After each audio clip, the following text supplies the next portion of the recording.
Stitches podcast. I am a left-handed crocheter, knitter, and general crafter coming to you from Northern Virginia, where I work and live with my husband and our cats, Webster and Birdie.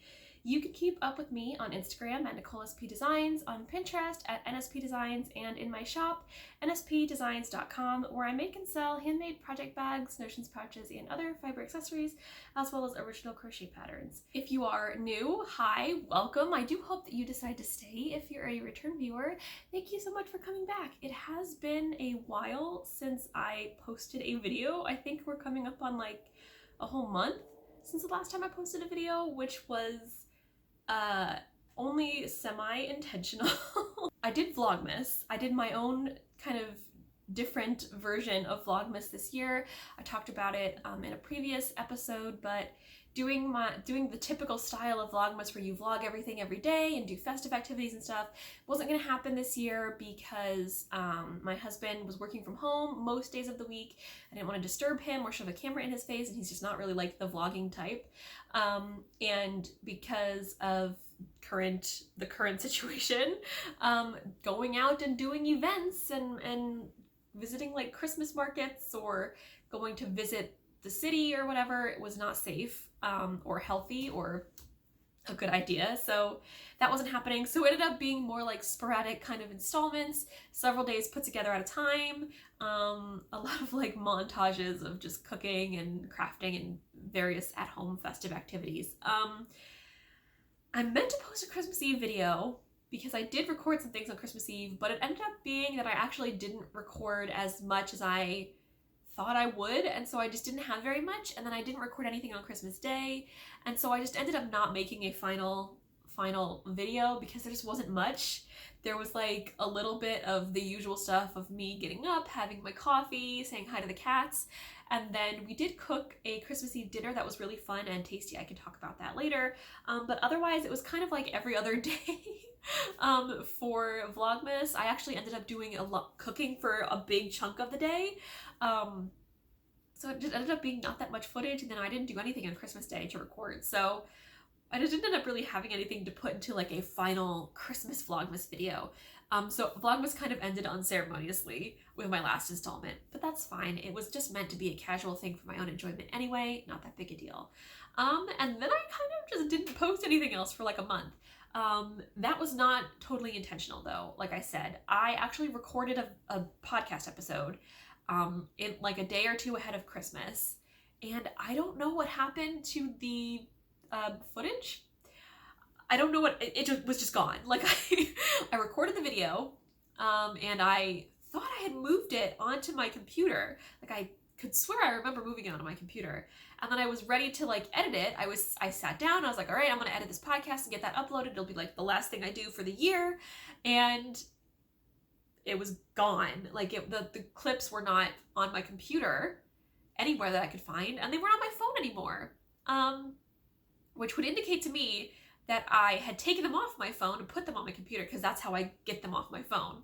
But I could not find them anywhere. And I went and I looked through all of my folders of like my Vlogmas clips, and they were not in there. It was just gone. So I have no idea what happened to that footage. Like, it's just gone. So I actually was really irritated by that at the time, because I was like in a mood to edit the podcast. Editing is kind of a big pain in the butt. I think that's something that people would agree with across the board, really. I mean, it can be enjoyable, and I certainly do things to amuse myself while I'm editing. Sometimes you probably notice that sometimes I'll do like little weird things in my final video, like I'll subtitle the cats if they walk by, something like that. That is me amusing myself during editing. But overall, editing is kind of a big pain in the butt, and you have to be in the right mood or mindset, I think, to edit it. If YouTube is not like your job, which it's not my job, but you know, I had gotten myself in the mood to do it. I was like all psyched up. I was like, all right, I'm gonna edit this video. I'm feeling good about it. I can just be really efficient, get it done, knock that out, upload the video. Clips were gone. So I was really irritated by that.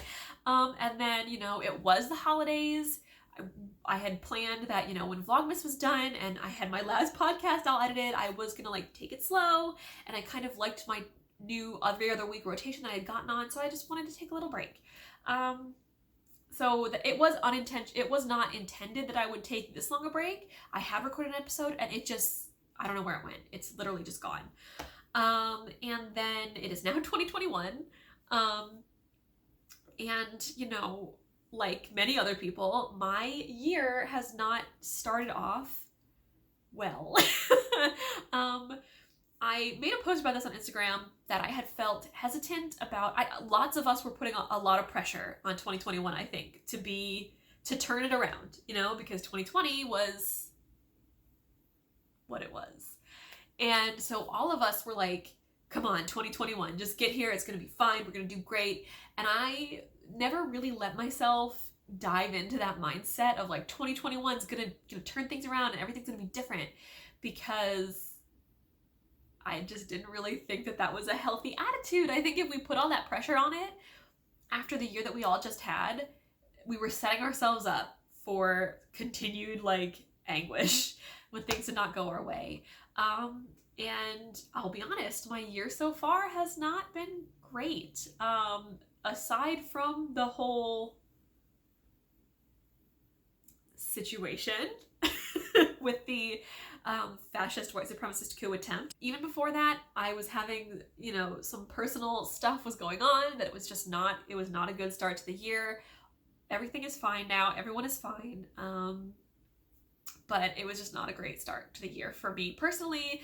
That happened and everyone has been having a tough time.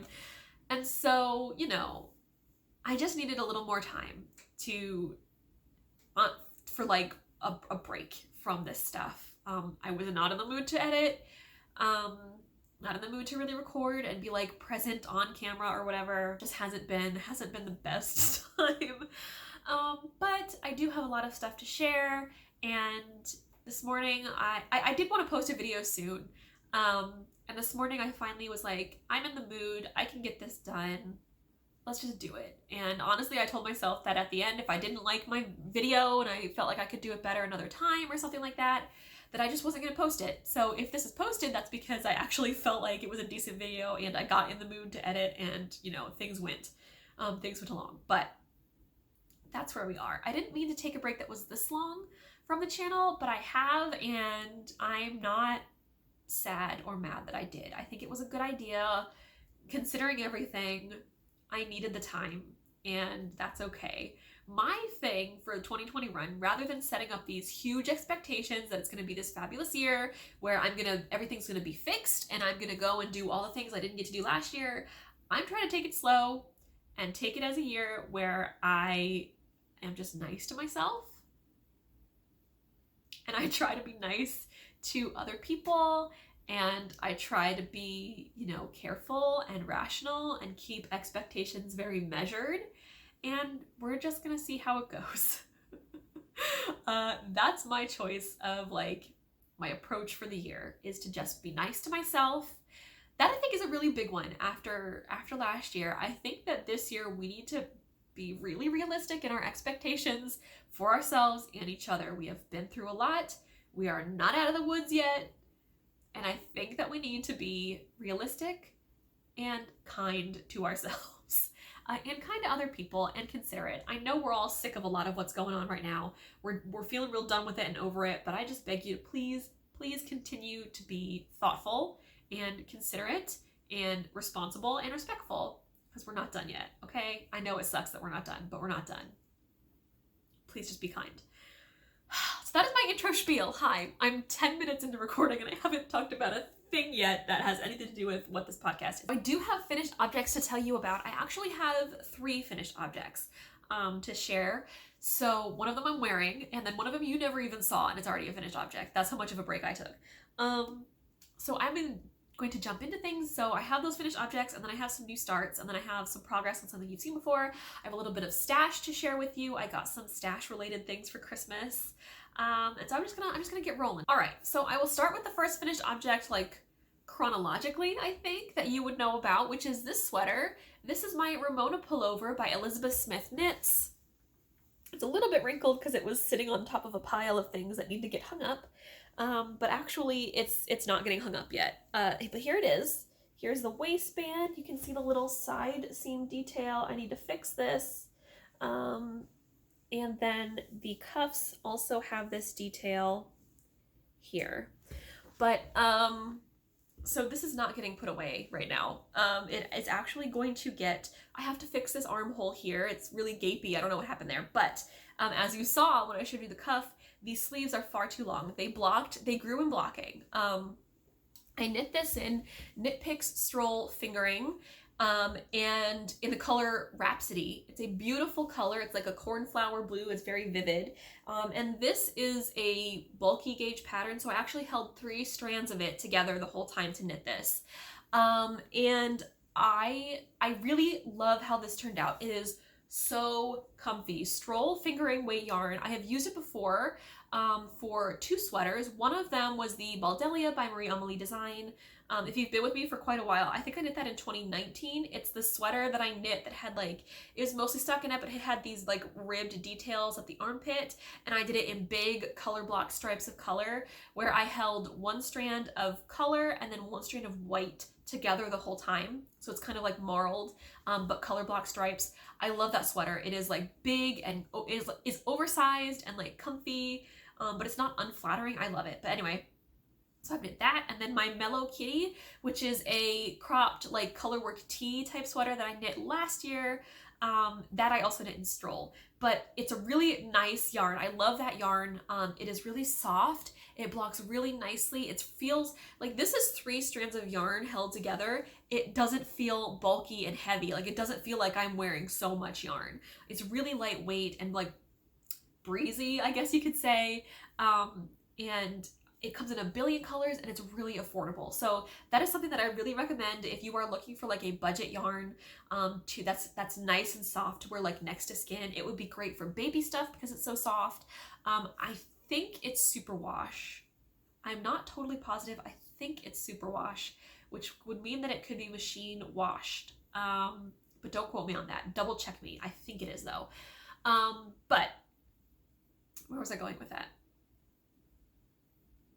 Oh, I really like how this turned out. Like I said, it doesn't feel heavy considering this is 3 strands of yarn held together the whole time. It doesn't feel like weighty. It feels really nice. It's very like swingy. This pullover comes with instructions. You can do a straight body, you can do an A-line body where it like increases out a little bit, or I think you can do some waist shaping where it comes in a little bit. I think those are the 3 options that are in there. I did choose to do the A-line shaping because it just sounded like it would be really cute and swingy, and it is. I love it. This pattern is really easily customizable. Like I said, it is technically top down, but you do knit the neckline, the collar here, you knit that like last. But otherwise it is really easy to like knit to a body length that you like. But the thing is, when I blocked this, it did grow to a nice, I think it grew perfectly fit-wise for the body, but the sleeves grew way too long. So they actually look shorter when I'm sitting like this, but when I'm standing, they can cover like fully over my fingertips, and they're just too long. So I debated just wearing it like it is and cuffing them and leaving it, but I think that I would like to, the thing about cuffing them is that you lose the sleeve detail when you do that. So I think what I am going to do, what I know I'm going to do is I am going to stand up straight and hold my arms down so I can see exactly how they fall. I'm going to put a stitch marker in where I want the sleeve to end, and then I'm going to put another where I need to, I'm going to use that to measure where I need to rip out to, because then I will put it back on the needles and I will knit the cuff again to that point. So I'm going to, like, say for example, I want my sleeve to end here. So I'm going to mark here, and then from there I'm going to measure this cuff. I'm going to measure back from that marker, and then that point is where I'm going to put the sleeve back on the needles. Then I'm going to take out the marker and rip the sleeve out all the way to there, and then re-knit it down, just ribbing so that it hits the right spot. I'm not going to reblock that. I don't see any need for that. But that way I can get my sleeve the right length. I don't have to cuff it. I can keep showing off the cuff, the ribbing detail, and I can, you know, I can enjoy the sleeve length of the sweater more that way. So I haven't taken and posted finished object photos of this for that reason. I do need to re-knit the sleeves. I don't think it'll take me very long. Again, this is a bulky weight sweater. It's on fat needles. It's not going to take me very long. I just have to do it. So that is this finished object. It It was my last finish of 2020. I did finish it in 2020, and I cast on another thing that I will show you in a second. But beyond the fact that I will be fixing the sleeves and that armpit hole that has happened somehow, I really like this. It's really comfy and fun. I would totally recommend this as a good, maybe not like a first sweater. I think I always recommend for first time sweaters, I always recommend a top down raglan in the round. So the only reason I would not recommend this for a first sweater is because you don't start in the round from the beginning. You start with like a shoulder and you do a little bit of shoulder work, and then you do the other one, and then you eventually join the round. And I just think that might be a little bit intimidating for a brand new sweater knitter. So, but like a second sweater, I think it would be a great option. Birdie just zoomed in and zoomed right back out. So that is the first finished object I have to share with you. The second one that I have to share is the fall cardigan, which is a baby pattern by Knits du Nord, which I had been making for my niece for Christmas. I did finish it in time for her to have it for Christmas. It is very cute. I knit it in Michael's, in Loops and Threads Woollike, which is Michael's in-house yarn brand. I knit it in 2 strands held together because I just wanted to use that up out of my stash. I actually didn't use it up. I still have like half of each skein left. So there's like a decent amount of yardage in each of those skeins, if I remember correctly. I couldn't tell you what color it was because I have had this yarn for years and years, and I threw the tags away when I kicked it up years ago. So I can't tell you anything like the colorway name or the yardage or anything, but Woollike is a fingering weight yarn, and like I said, I held 2 strands double. I always give this warning about this designer's patterns because I have a bunch, and I have read through a couple now. I don't recommend them to beginner knitters because they have errors and they are not clear. So if you are someone who has knit like garments before, you'll probably do fine, although you should read the pattern through before you start. But they have errors in them. I have, like I said, multiple patterns from this designer. Every single one that I've read has errors, and they can be kind of confusing. And these are paid patterns, so I think, look, not to try and like disrespect a designer, because these are very cute patterns. They're adorable. I bought a bunch and I'm gonna knit them. But if you're going to sell your patterns for money, edit them. Have them proofread, have someone else read them and knit from them, have them, tech edited, because for paying for these patterns, I feel I should not see the errors that I am seeing and like the vagueness. But fortunately, I got irritated by the fact that that was the situation, but because I have knit a bunch of sweaters and garments at this point, I understood where things needed to happen. Like, they'll tell you to increase, but they don't tell you where to increase or how, as an example. So I was fine figuring that out for myself, making that decision, picking increases that I liked. I knew where they needed to be. But if you're a first-time knitter, you're probably not going to know that, and edit your patterns. But it's really cute, and I have seen it on her. She now has it. It is now in her closet, so I don't have it here to show you. I did have it shown off in that missing episode of the podcast that has disappeared into the abyss. But it looks very cute on her. So I'm really excited. It's very soft, and it turned out really adorable. And the way that I blocked it, because Woollike is either totally or mostly acrylic, I threw it in the washing machine and then I threw it in the dryer, because that is exactly how I expect it to be cared for. That is what I prefer for baby garments and baby things that I make for people. I always make them in yarn that is easy to care for, because I don't want them to have to worry about it. I don't want them to feel bad if the baby like drops food on it or like spits up or anything. I don't want them to care at all. I want them to be able to throw it in the machine and not worry about it. So that is how I blocked it. It blocked adorably. It turned out really well, and it will be well loved. So that was that finished object. And then this is the final finish that I have to share with you, and it is one you have not even seen, because I started and finished it in this break time when I haven't been recording. So I don't know if I had even started it when I recorded that episode. I don't think I had started it yet. But here it is. This is the Celestia cardigan by Ambah O'Brien. I have a bunch of her patterns. She mostly does shawls, but in the last couple years, she has branched into sweaters, a mix of pullovers and cardigans. This is a cardigan, and this is actually the first cardigan that I have ever knit for myself. So here's the front. I posted finished object photos of this the other day on my Instagram. So if you follow me there, you've probably already seen it. But here it is, the front. It does go all the way up the front. I just only buttoned it like halfway. You can see here, and this is the feature of the sweater that I really, really liked, is this V shape of eyelets down the front. You can see it more easily at the back.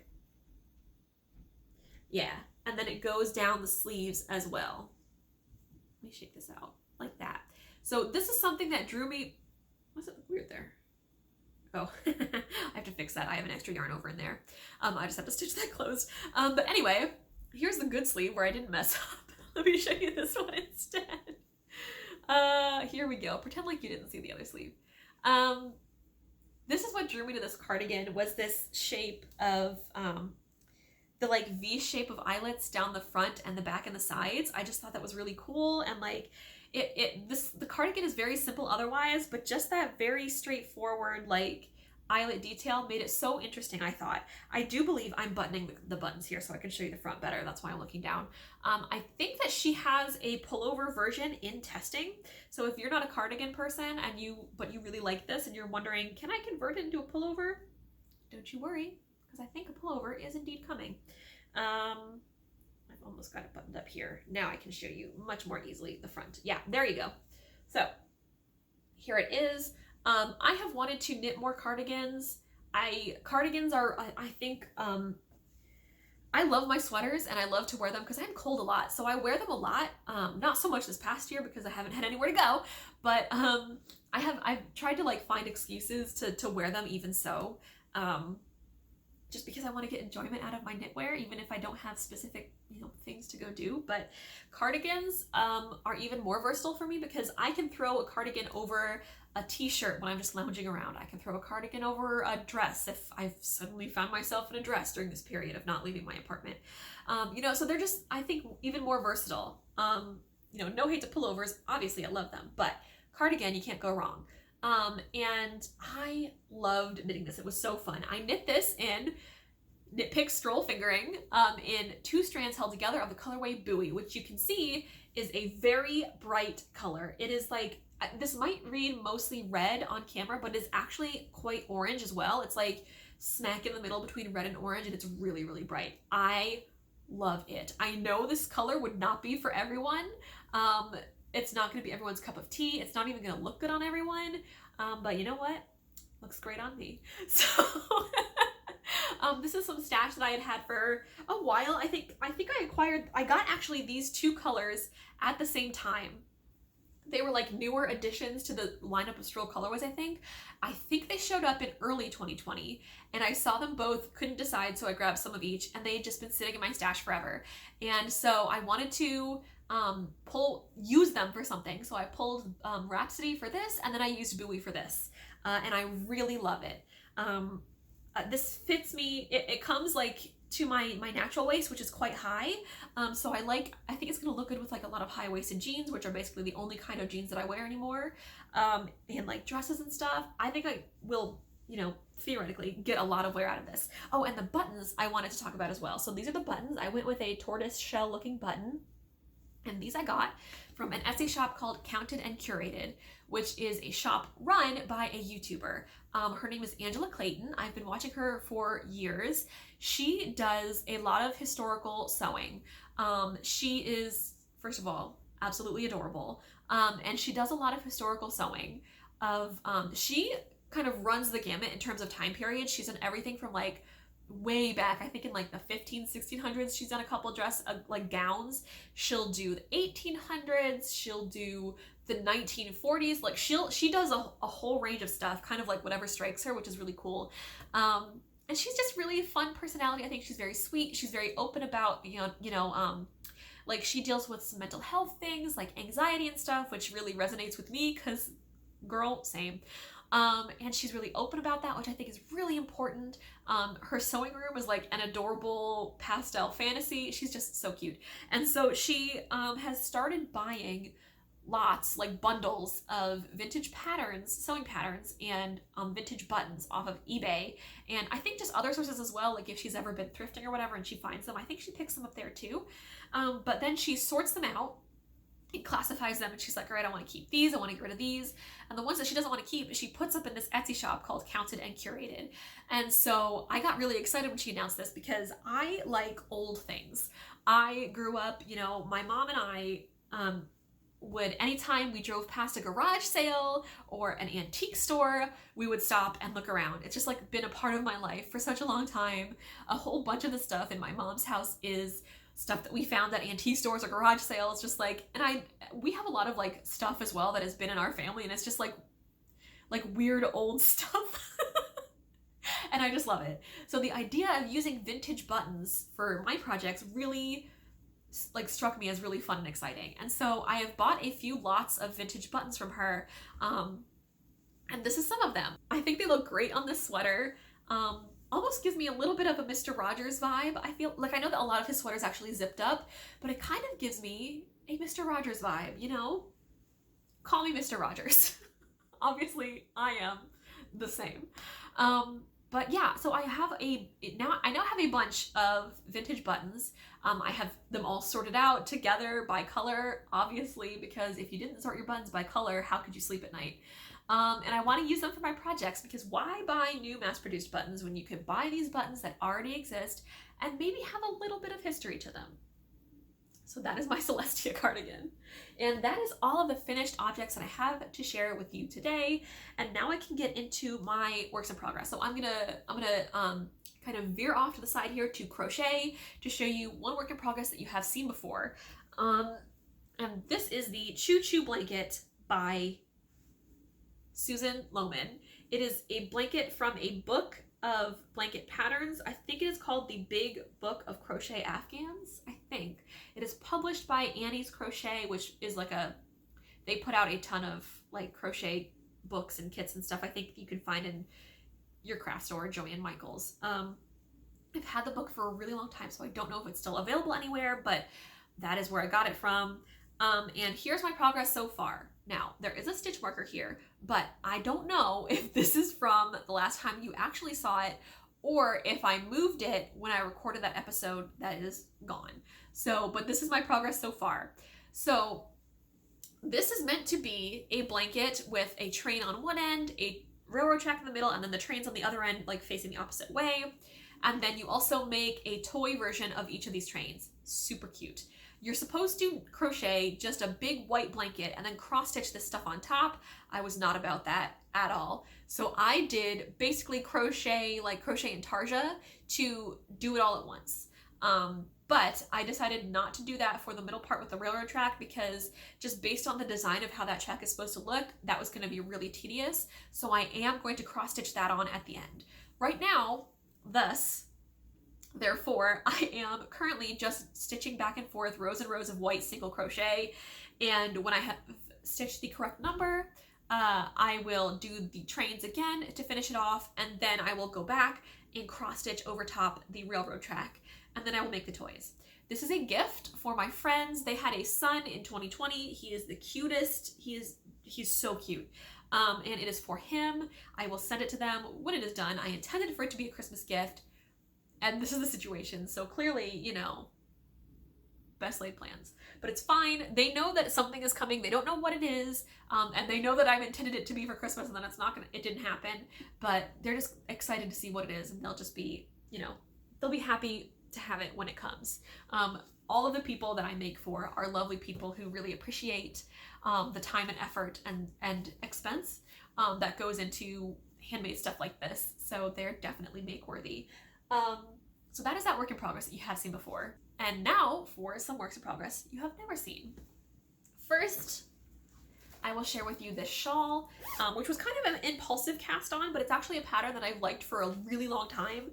And always wanted to make, and suddenly this combination of colors just struck me as like perfect for it. This is the Lilli Pilli by Ambah O'Brien again. This is a striped shawl that is like knit on the bias, and then it's got a panel in the middle of lace. And I am knitting this in 3 colors of Neighborhood Fiber Co. I think the base is called Rustic Fingering. And Neighborhood Fiber Co. is a Black woman-owned business based in Baltimore. So big on supporting them because I don't live in Baltimore anymore, but it is basically a hometown dyer for me, and they have a storefront in Baltimore as well, which is awesome. They're just great. I love Neighborhood Fiber Co.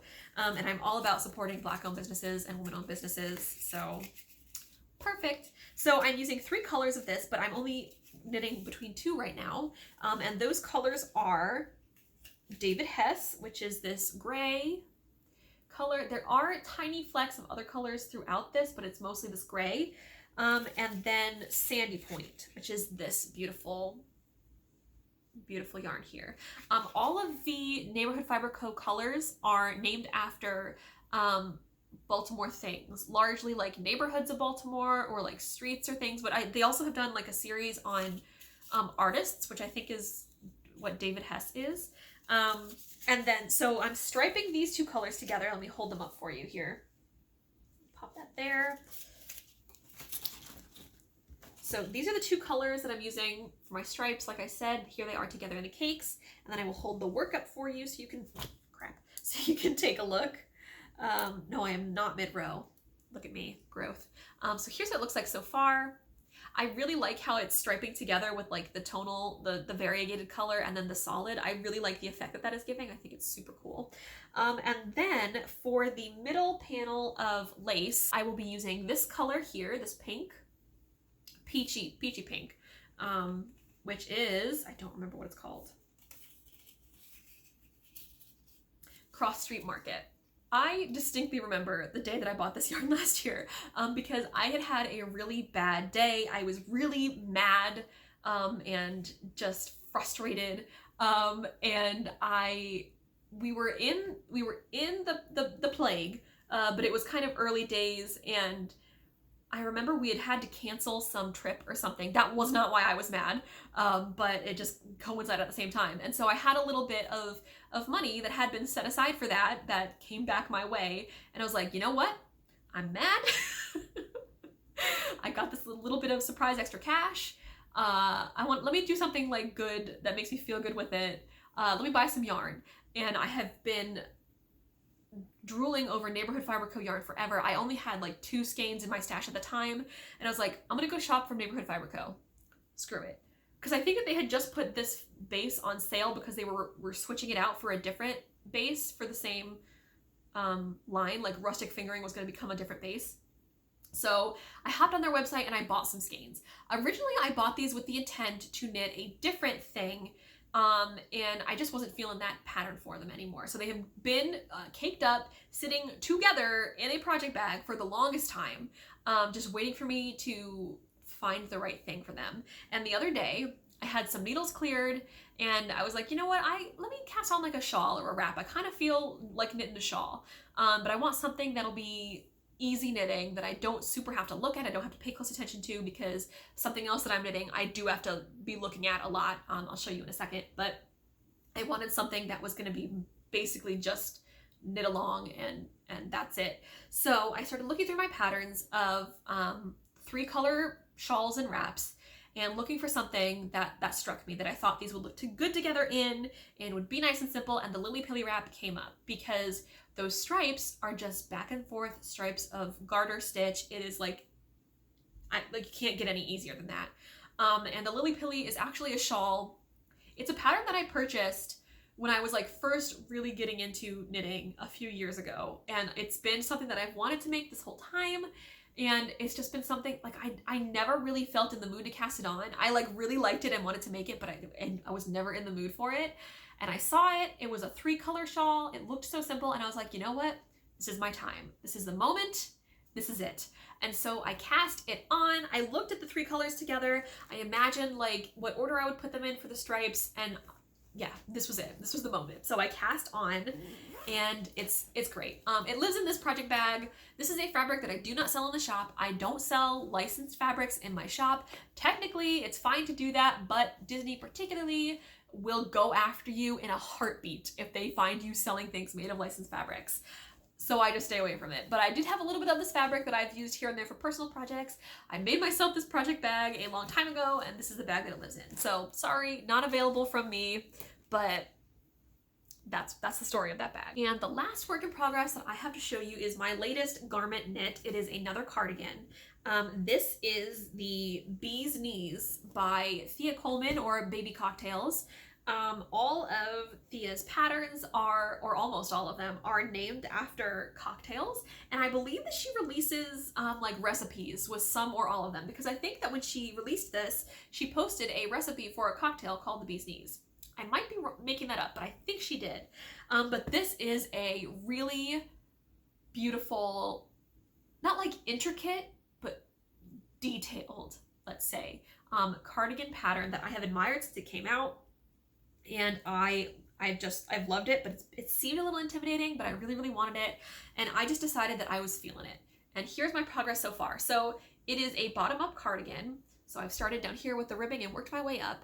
And it has this cable panel here, and then a textured body. And there's also this bit of different texture, basically a close rib at the underarm. And when it's done, it will also have textured sleeves, this same textured stitch pattern, and it will have a shawl collar. So the shawl collar, I already know, is going to be a big pain, because shawl collars just tend to be a pain because it's so many stitches, you have to knit it once. I've heard other people talk about how, you know, they're beautiful, but oh my god, it's a labor, it's got to be a labor of love. But even so, I'm excited about it. So this is my progress so far, and I am knitting this in more KnitPicks yarn.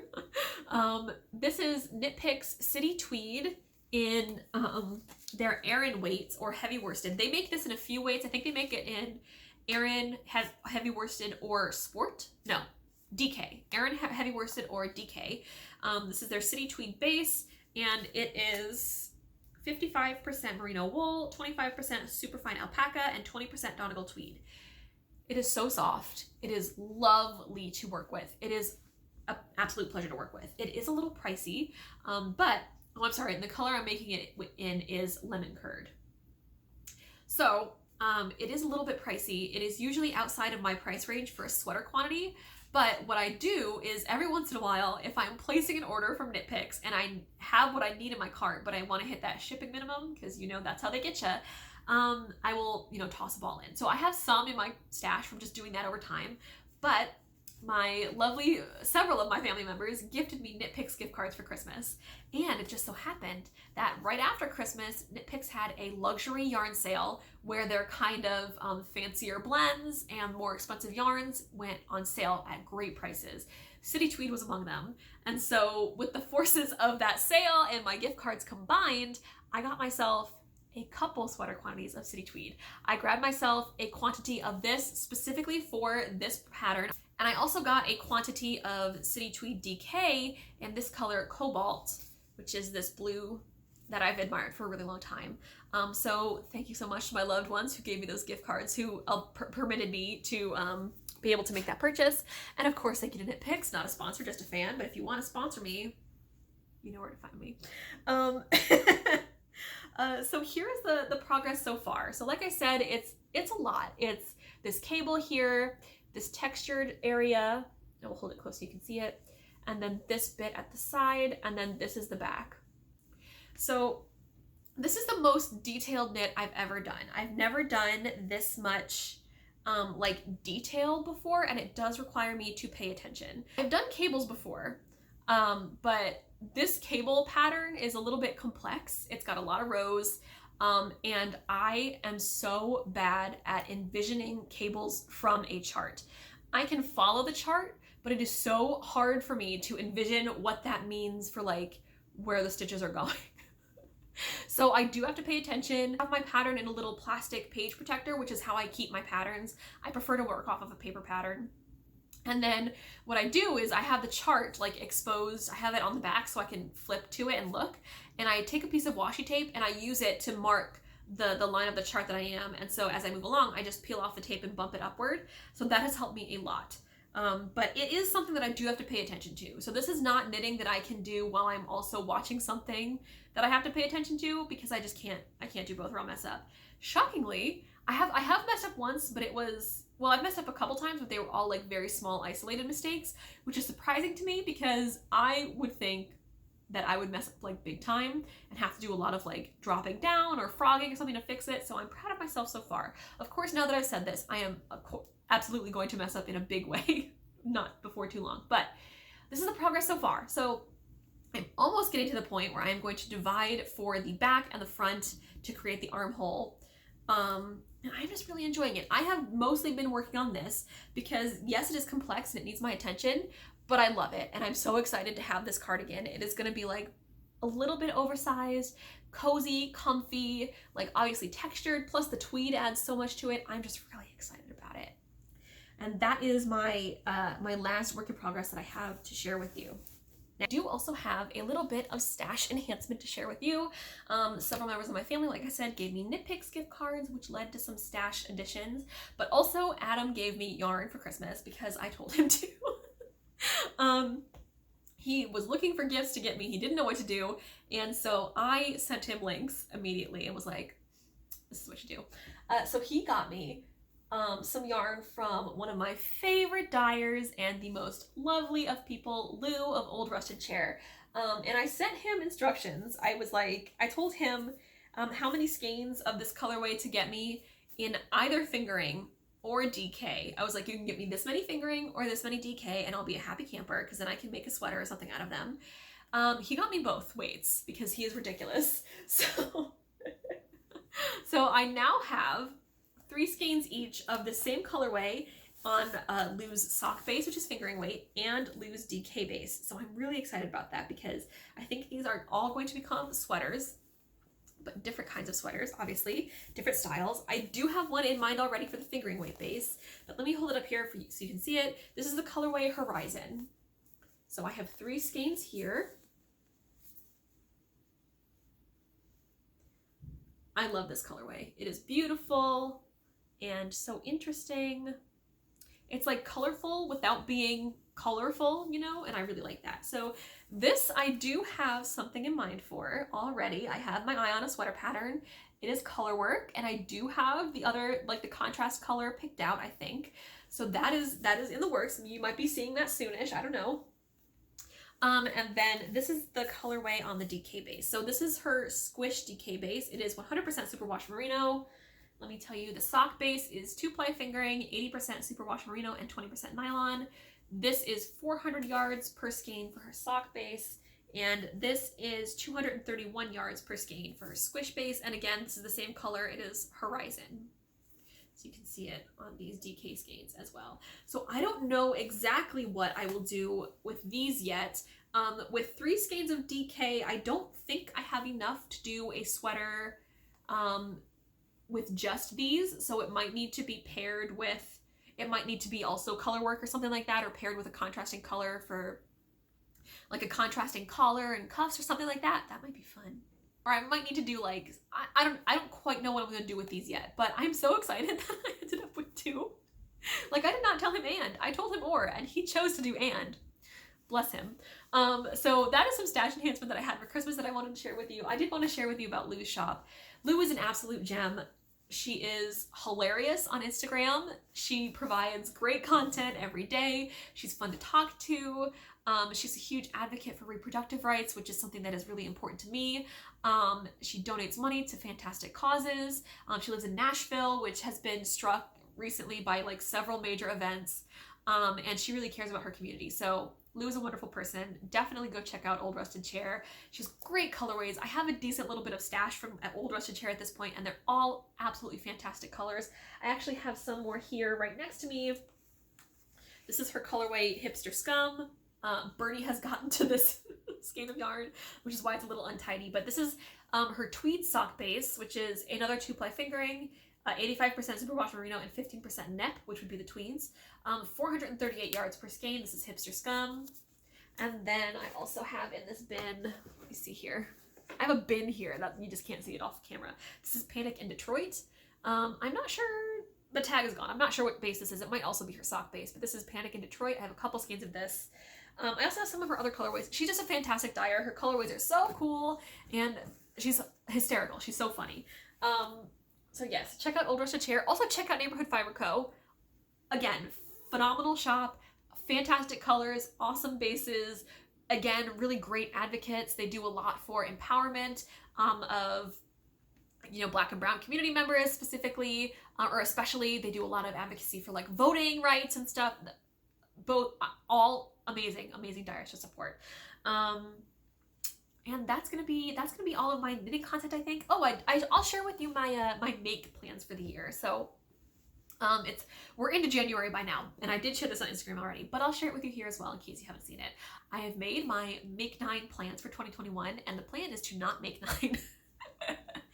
I really like the concept of a Make 9, where you choose 9 things that you want to make for the year, and you're intended to do it with like intentionality and like looking at what your wardrobe is, what's missing, what you want to maybe replace or something like that, and take a really like intentional approach to your making for the year. And it's not just for knitting, it can be for crochet, it can be for sewing, it can be for, you know, whatever, but it's just meant to help you guide like your choices and stuff, especially if you're someone who likes to not keep stash, or you're trying to use up stash, or you get like analysis paralysis where you get overwhelmed by all the options.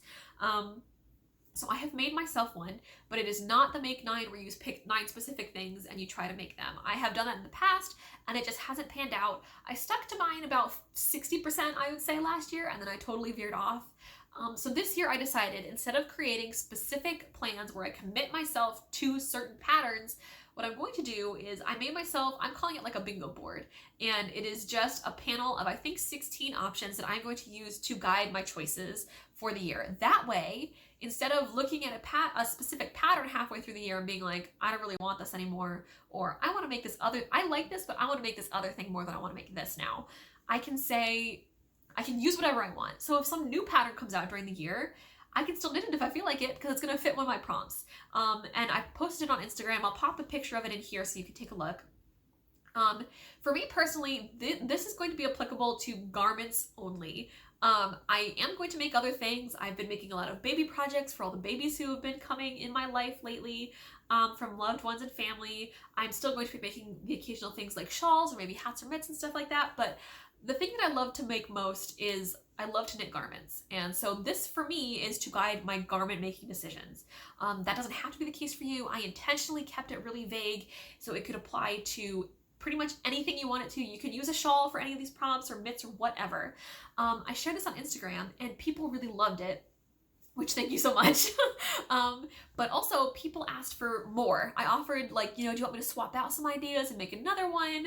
And I ended up making a bunch more. I think I made like 6 or 7 more, and I shared those on Instagram as well. So, you know, I will try to direct you to the Instagram post where I shared them, but please, by all means, if one of these strikes you and you want to use it, take it, screenshot it, keep it for yourself, follow it along as you wish. They're not all knitting specific. I actually made some that are crochet specific. I made some that are a mix of both. You know, it's not meant to be really rigid. The prompts are intentionally pretty vague. They're not meant to be specifically for one craft or one type of project. Like, it doesn't all have to be garments. It doesn't all have to be knitting. I thought it would just be an interesting take for people like me who struggle to stick with the rigidity of the planned Make 9 as it originally, you know, came out. I thought it would be a nice way to still follow like the spirit of the Make 9 challenge, but have a little more flexibility. It's all part of being nice to yourself this year, y'all. It's all part of the thing.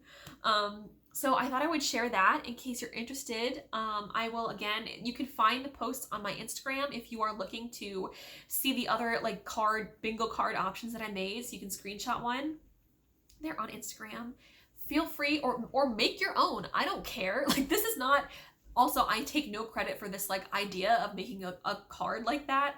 I'm positive I am not the first person who came up with this concept. I am not taking credit for it. I am positive someone else put it out there first. So by all means, like, make your own, do it your own way. I'm positive it's not my idea. But I just wanted to share that is what I'm doing this year. And that is what I think I'm going to do to guide my making. And I think it's going to work out better for me. So the only way to find out is to see how it goes. And that's what we're going to do. So that is everything I have to share with you this time, I think. It might be a little bit of a longer episode just because of all the chatter and catch up. So thank you so much for watching if you've made it this far. If you're a new viewer, I hope you decide to stay. Hi, welcome again. If you're a return viewer, I hope you decide to stay as well. If you want to know every time I post a new video, which I think is going to continue to be on an every other week basis for the foreseeable future, I might go back to weekly. We'll find out. Being nice to myself this year, taking it as it comes. Subscribe. You can hit the subscribe button and you'll know every time I post a new video. Give the video a like and a comment. Those help me out a lot, especially comments. Let me know what you thought of anything in the video. Tell me what your Make 9 looks like this year. Tell me what you've been working on. I hope you have a great week. I hope you're staying well. Please continue. I know we're all sick of this plague at this point. I know it. But we didn't make it this far just to give up and make it worse. So please continue to stay home, continue to distance, continue to wash your hands, continue to wear a freaking mask. If you have the opportunity to get the vaccine, please take it. There's tons of credible science by experts out there to support that it is safe, and it is our key. It is our ticket to change. Okay, please.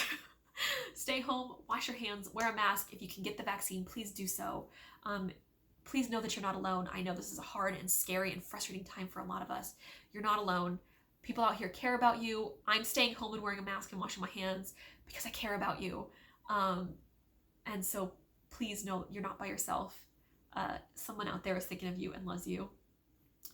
All my best. All my best. Have a great week. Get lots of crafting done, and I will see you next time. Bye.